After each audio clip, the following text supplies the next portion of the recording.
Hello everyone, welcome to Conversations with Sakina and your weekly pick a card message from the birds. Take a look at the 3 different piles and choose the one you feel most drawn to. Timestamps are in the description box below. Enjoy your reading. Welcome Pile 1. Just a quick reminder that this is a general reading and may not fit for you. If you find this is the case, please consider choosing another pile or just passing whatever doesn't work for you on to someone else. Also, please like and subscribe. Okay, Pile 1, let's take a look at what the birds have to share this week. We have the King of Swords,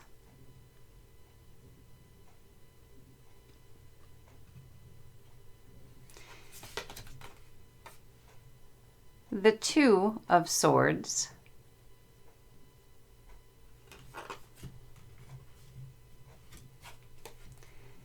and the Knight of Wands. It's really amazing. Some cards I have such a hard time with the focus. Okay. I believe this is for people who have outdoor birds, but feed the larger ones like the crows and ravens. And they're saying here that they are extremely intelligent birds. And their world really does revolve around justice. Crows, I'm not sure about ravens, but crows will remember you if you have wronged them.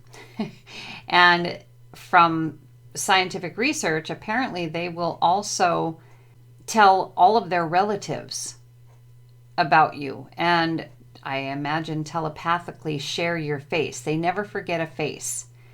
So they are very intelligent birds, and they take their power quite seriously, but delve it out in a very balanced way amongst their, as it's called, murder, which is a flock of crows or ravens. I'm assuming same thing. At any rate, they're very, very intelligent. And it might be such a thing for some reason, if you are feeding crows, if you are trying to chase crows off your property, maybe these are the things that are coming, or the reason that these are coming up. Usually we have more smaller birds like blue jays and cardinals and things like that, but this is different. And with the Two of Swords, I think what they're saying here is that you yourself need to make a decision about these birds. You don't want to work with them blind, we'll put it that way. They are, again, very intelligent birds. They have quite the justice system, and respect is a huge thing for them. So if you're going to work with them, you need to take the time to find out all about them. And once you go on this quest, this is not something that you can back out of easily. The crows will come back. That's what they do. If something is provided for them, they will come back and they will be loyal to you. So if you're going to go on this quest with the crows and the ravens, you're in it for life, pretty much. So whatever is going on, if you've chosen this pile and you are attracted to crows, attracted to ravens, on the lookout for babies, perhaps, that have fallen out of the nest, that kind of thing, because you've always wanted to raise a crow or a raven, they want to make sure that you know what you're doing and that you understand how crows communicate, how they work. You need to really study up on that, really take action in the learning department so that you know what you're doing, and the decision that you make about the crows and the ravens is one you can uphold. And I do apologize for the snoring in the background of Sammy, my Chihuahua. Okay, so that is it for the message from the birds for this week. Until next week, Take care. Hello, Pile 2. Just a quick reminder that this is a general reading and may not fit for you. If you find this is the case, please consider choosing another pile or just passing whatever doesn't work for you on to someone else. Also, please like and subscribe. Okay, Pile 2, let's see what the birds have to share with you this week. We have the High Priestess.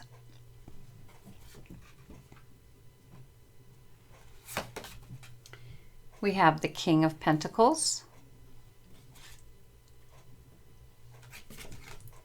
And we have the Death card. Okay, so with the High Priestess, I feel like the birds are sharing here that they are much more intelligent than people give them credit for. There's a lot of secrets that birds have that humans definitely are not privy to. But they're sharing here that there is not much on earth that they don't feel they have under their belt, so to speak. So in other words, in this card, they're sharing that they understand such things as the cycles of the earth. They can feel how the earth vibrates. They can almost intuitively predict the weather. They seem to know the best places to build their nests. They know exactly where to find the materials that they need to build their nests. They know exactly where the best berries are coming from, which berries are poisonous, which are not. It's just amazing what these birds know. And much of it is based on just intuitive knowledge. Some of it, of course, is taught from the parents, but the parents had to learn it from somewhere too. So they have a great deal of control over what they experience, what their life is like, because of how amazingly intelligent they are and how intuitive they are, and how their minds can absorb so much knowledge. And they're saying that, death is another cycle. For humans, a lot of times death means transformation, meaning a change in how things are going in life. For a bird, death is usually death in the sense of they've run into a window. It's pretty quick. Death to a bird is pretty fast. And we're not going to call this necessarily, obviously it's a transformation after death. Perhaps they become a bird again. Perhaps they just go somewhere in spirit. Not sure about that at all, but to them, this is just another cycle. And I think they do mourn. I had a cardinal female hit my window, and I have blocks of red squares on my windows to try and keep that from happening. But she flew off too quickly. She hit my window and she did not survive. And her mate came back over and over and over and over and over again, calling to her. Even though he knew exactly where I had put her body, I made sure he saw me do it. But it's almost as though he didn't understand that she had died, which I think is very uncommon. But anyway, they understand in most cases the cycles and their secrets. They're saying, is this understanding? So if there's something that you want to know about the weather, for instance, they're saying, if there's something you want to know about the weather, watch the birds. If there's something that you want to know about a particular season or plant, watch the birds. Which plants are safe, which are not, that, provide fruit or seeds. The birds will let you know which ones are safe, which ones are not. And if you have a big transformative event happening in your life, they say, let it flow. Don't fight it, let it flow. Death is a water card. The transition, the transformation, whatever it is, will be much easier if it's not fought.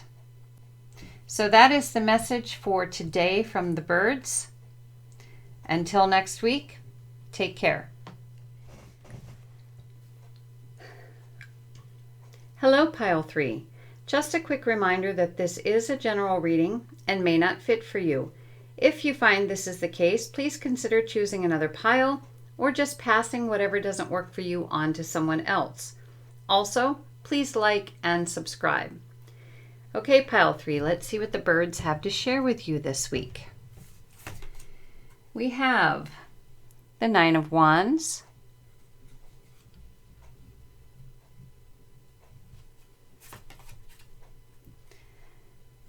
the King of Swords,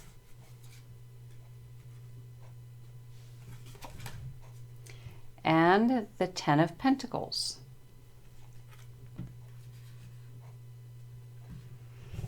And it is interesting that each one of the readings for the birds this week had the King of Swords. So I think what's being shared here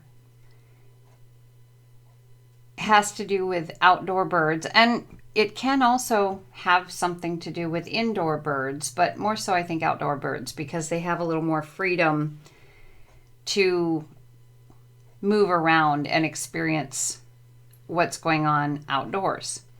And in this case, with the Nine of Wands, we're seeing a lot of energy or no energy in the birds. This card can be an overwhelming amount of something and handling it in a very bad way, or handling the energy in a really good way. So in this case, there's a lot of energy here, and the bird is just feeling through it. So they're sharing here, when there's something happening in the earth, something happening in the sky, something happening in the air around them, they can feel it. They can feel that dynamic energy. And they'll perhaps sit still if it's not threatening. But if it's a threatening feeling, a lot of times they will circle. So they're saying, if you want to know what's happening in the earth, watch the birds, watch their energy. See which direction their energy is going. And with the King of Swords, they're kind of reiterating that. They're saying, trust what you see. Trust your own eyes. Because the movements of the birds is a way of communicating with one another. And they're wonderful communicators. As a human, if you understand this, you're at the top of the game too. You will fully understand what is going on the earth at pretty much any given time. And the birds are always on high alert, no matter what, because there's a lot of dangers that, can interfere with their main job, which is to procreate, to mate, have a clutch of eggs, sit on the eggs, let the eggs hatch, feed the babies, raise them up, and, get them started on their own family, doing the same repetitive things. So for the purpose of making sure that they survive and their babies survive, they are always on the alert. And their intuition is, and I don't even know if it's actually intuition, because there's no water in these cards. And to me, water is intuition, instinct. In their case, to some degree, it's instinct, but it's also something inbuilt, something they're born with that makes them able to feel what the earth is offering up. To let them know when the right time is to mate, when the right time is to create a nest, that helps them know that they're meant to sit on the eggs. These are just, well, some people say instinctive things, learned things, I don't know. But anyway, they're saying if you want to know what's going on upon the earth, watch the birds, because that's where your first initial clue is going to be for any oddity that might be taking place on the earth. So that is the message for this week from the birds. Until next week, take care.